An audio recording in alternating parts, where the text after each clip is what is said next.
Hey everybody, welcome to my channel. My name is Vico. Today we're going to do something a little different. Can I build a homemade small pedal board that is functional, cheap, looks decent, but most of all, versatile? I don't know. Let's try it out. So for today's challenge, we're going to be using some of the greatest hits of my pedal collection. To kick it off, as usual, a tuner. Next up, we're gonna have an overdrive. I chose a dual overdrive because, like I said, the board is gonna be really small. So I'm hoping that with a dual overdrive, I'll be able to cover a wide variety of sounds. So we're gonna be going with one of my favorite pedals of all time, the Brown Protein. This is version 3. Next up, we gotta have some sort of delay or modulation, something like that. The one I really like is the Catalan Bred Bell Epoch Deluxe. One of the main reasons is because it has a built-in preamp. I originally was going to use the Universal Audio Orion. I might still have to because of the size, but if I can fit it, I really would like to use the Catalan Bred. And last but not least, we're going to have reverb and tremolo. I always have reverb either on an amp or on a pedal board. None of my amps right now have reverb. So in efforts to use the word versatile, I'm gonna go with a dual pedal, another one that has reverb and tremolo, and it's gonna be my Strymon Flint, and this is the V2. To power everything on this pedal board, we're gonna be using another product from CIOKS. It's gonna be the CIOKS Expander 4. All right, so to build this pedal board, we're gonna be using sort of like not a scrap of wood, but a piece of wood. I went to Home Depot, which is my local hardware store, and I bought a slab of 1 by 12 by 16. It's like project board. It looks a little like this. What I don't wanna do is just have the slab of wood always on the ground when I go gig with it or play somewhere, because one, the ground could be uneven, so the pedal board would shift. So I bought these little rubber stoppers. They usually use them for cabinets, I think, for cabinet doors. So that's gonna be going on the bottom. Let's see how that works. As far as color, I decided to get some flat black spray paint. Having said that, we're gonna have to cut the board because right now it's a 12 by 16 board, which is not the smallest board, although it's a pretty good size for a pedal board. The size of the board that I'm aiming for today is a 9 by 12, so just a little bigger than a piece of paper, which is 8.5 by 11. So why don't we go to Pedal Playground, which is a website for designing a pedal board, and then we'll see if it's gonna work out. Okay, so now we are on Pedal Playground. If you're not familiar with this website, it's pedalplayground.com. It's a phenomenal website. It is open source.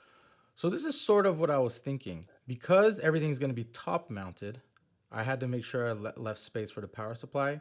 I was thinking we could do something like this. Power supply at the top, that way I can run everything to the left and down. The entrance to the power is actually right up here, which makes it perfect. That means it would be out of the way.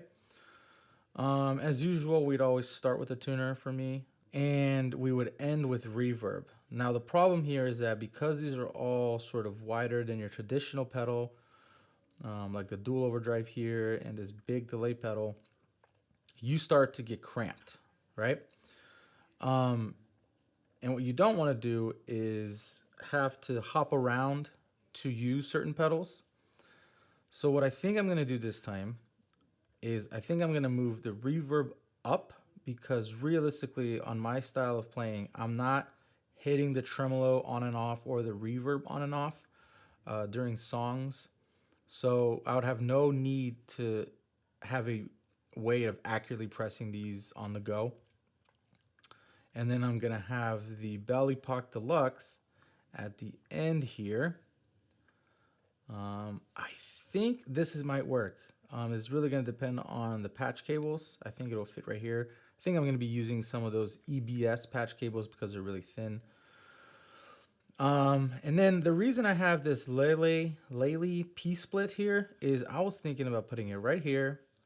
I was gonna run it as a wet dry rig if I wanted to, or I could run it as a stereo reverb tremolo rig with the Flint. And so yeah, I think this could work. I don't know. I'm being really optimistic here. I think it's gonna look really, really cool. Like I said, 9x12 is or 12x9 is pretty small. It might look big, but if you compare it to, for example, a Pedal Train Classic Junior, I mean, that's a Classic Junior right there. That's much, much bigger.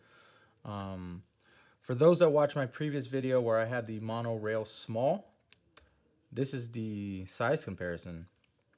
So it's pretty significant. And one of my favorite smaller pedal boards is actually the Metro 16. So you can see here, it's a little taller than the 16, but it's, you know, what, 2/3 or 3/4 of the way width-wise. I don't know. I'm being pretty hopeful here. I think it's going to work out. So, yeah, let me show you what I'm thinking the signal chain is going to be. This is what I think the pedal board should look like. We won't really know until we start really putting the pedal board in after I cut the wood. But yeah, this is going to be the signal chain here. It's going to be going from tuner to the protein. The protein is going to be going into the in of the P-split. The direct out will be going right to the delay, and from the delay will be going to the Strymon Flint.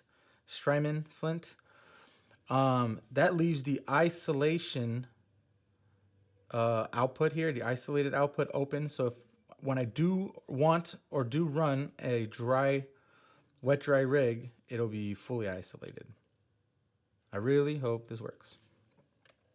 It will work. So yeah, that's the planning phase. Got my pedals. I got the material to build my pedal board. I'm gonna go there and cut that piece of wood, spray paint it.